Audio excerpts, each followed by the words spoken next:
Ghost Recon is said to be one of the most realistic military gaming experiences available.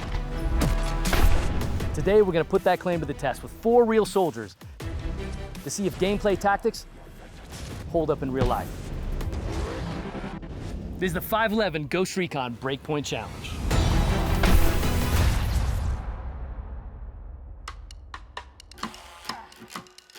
Tom Clancy's Ghost Recon story revolves around a team of U.S. Army Special Forces who tackle clandestine missions all over the world.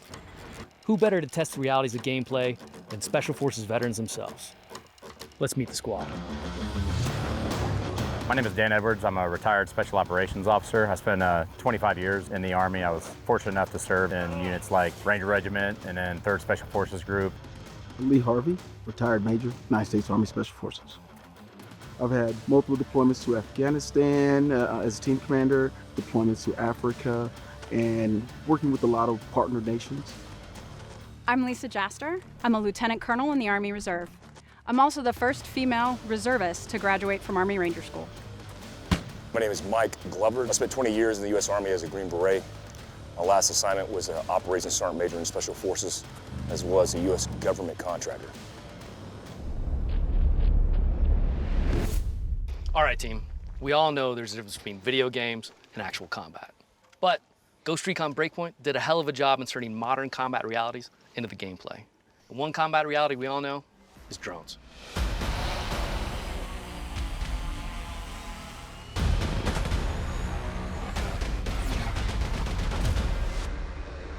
In the game, drones are a constant threat, which must be eliminated. Here in the launch trailer, we see our Ghost being pursued by a fleet of drones while they fight them off with small arms fire. Our challenge simulates that threat, and your mission is to eliminate a pursuing drone from a moving vehicle, and not just any vehicle. This is the Skyrunner, the latest all-terrain vehicle currently being fielded around the globe. So who's first? I got this. Not many things more difficult than shooting a moving object out of the air with a single projectile weapon, especially if it's a pistol. So why don't we add a carbine? Too easy. Let's do this. Good luck.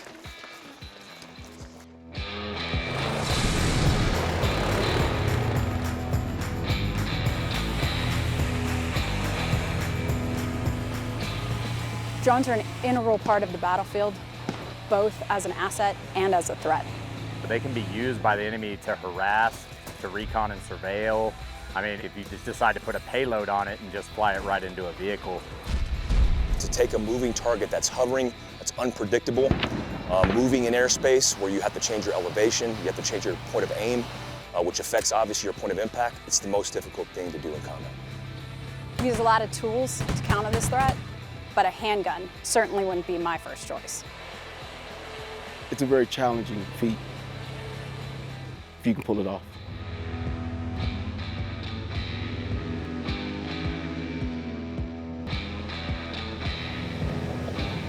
Damn, you scared the out of him.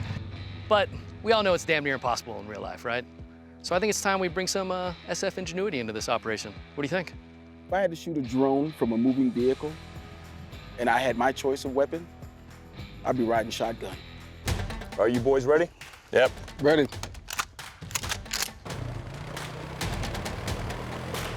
A small arms weapon on a small, fast, maneuverable item without a predictable path is next to impossible to hit.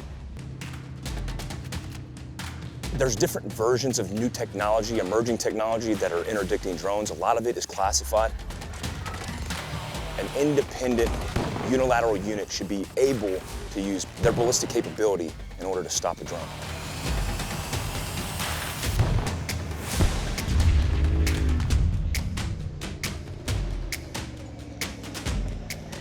That's what I'm talking about. Yeah. It can be done. You just need the right tool for the job. That's right. Right on. Good work, fellas.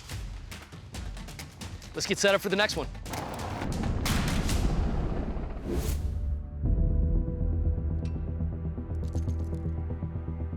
As you know, teamwork is paramount to success on the battlefield. Same goes for Ghost Recon Breakpoint. And the ultimate expression of team tactics is the sync shot. Here, you and your teammates can take 4 enemies simultaneously off the board, gaining immediate upper hand in engagement.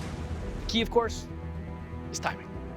Downrange, we have 4 reactive targets. With our high-speed cameras, we're gonna find out just how precisely you can eliminate all 4. You ready? Let's do it. Well, a sync shot, if I were a commander, I'd conceal my position, I'd conceal my number of shooters, and I would engage a target at the same time and put that target down hard. Imagine a world where you have multiple RNS units out and you've been pulling full-time coverage on a target for over 24 hours. And essentially the problem set you've been faced with is there's multiple guards you're going to initiate with live fire. Precision marksmen are an asset on the battlefield, but they become a force multiplier when they work as a team. The command fire is all about communication. If we don't pull the trigger simultaneously, it just won't work. We get everybody on the same sheet of music and we do a deliberate countdown. What I'll say is, I have control. 5, 4, 3, 2, 1. On the T of 2, we'll execute the shots, and typically the breach goes at 1. So essentially the enemy has no idea that they've actually been enveloped and they are about to get assaulted. All they hear is one shot. However, you've actually reduced all sentries on target. All right, guys, I have control. 5, 4, 3, 2, 1. Yeah. 4.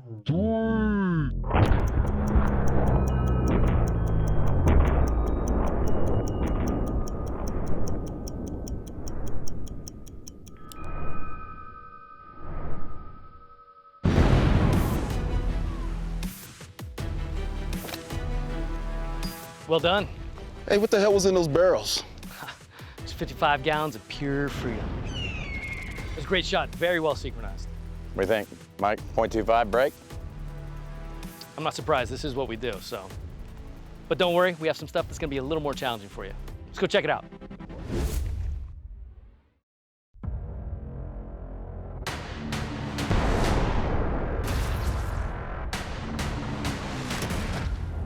Teamwork is never more important than during a medical trauma event. When seconds save lives, you must work together to eliminate the threat, move the casualty to cover, address immediate life-threatening injuries, and medevac them for follow-on care. And as we know, anyone can become a casualty, including the leadership.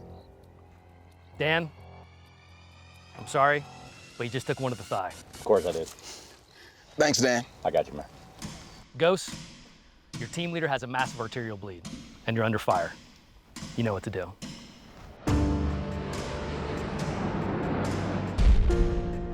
What is a breakpoint, right? Whether you call it breakpoint, whether you call it abort criteria, at some point in combat operations, every small unit reaches their breakpoint. Contact front! You good? Yeah. Come here, gun. Left leg. Prior to any deployment, or any mission even within a deployment, one of the last things you review is first aid and first aid training. And the reason why is that could be a lifesaver for you or another man on your team. You make that call. You can make that call because at the end of the day, this is the guy you came with, this is the guy you want to leave with. Come on, let's give me up.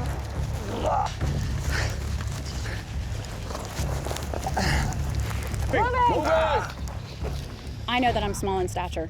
At 146 pounds, it looks like I can't do a whole lot. But I work out 5 to 6 times a week with weights, specifically in preparation for those types of moments because I believe it's part of my job.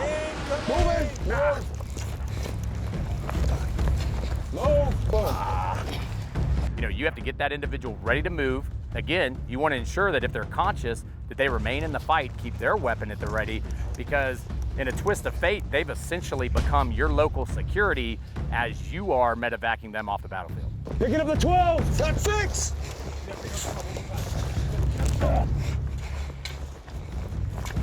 Right here on the right. Bed down. See it. Going down. Get your hand. Thanks. Tourniquet. I got you. Swap me out. All right, here, ready. When you look at the tourniquet, for example, and stop the bleed, massive hemorrhaging on the battlefield is the #1 thing that's going to kill you. How you feeling? Leg high. You good? Yeah. Tourniquet's there for a reason, and it's more than worth it. It's life-saving, and I've seen it applied and keep guys in the fight. All right, go. Feeling all right? Yeah. Good. Let the bleeding stop. I gotta pick you up. Swap the hand. 5, 3, 2, 1, go. Clear! All right, moving, let's move. Moving. Everything that happens on the battlefield is measured in seconds, especially a casualty. And so to be able to have a quick reaction force to respond, immediately take control of the casualty and evacuate them is the benefit of life-saving care that's needed.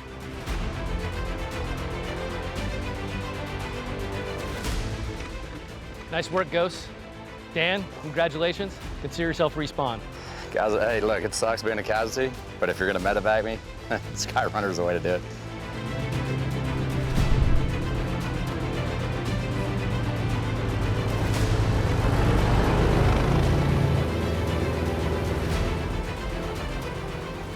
As you can see, everything we did today simulates not just gameplay, but modern combat realities. And that's what truly separates Ghost Recon Breakpoint from the rest of the pack. Congratulations. You just completed the 511th Ghost Recon Breakpoint Challenge. I'm very particular about video games and the way they portray special operations and the tactics, techniques, and procedures that are used on the battlefield. Between drones, casualty evacuation, treating people on the battlefield, there's a lot of technical details they paid attention to, and that's so important and usually is glossed over in many video games. Bottom line is these are real world things that operators face. The game continues to evolve with essentially what happens in combat operations. It's refreshing to see the video game industry including the realities of combat. It's important to show it's not just running and gunning. If it has that many realistic scenarios, based on my experiences, I can see why they would call it one of the most authentic games on the market.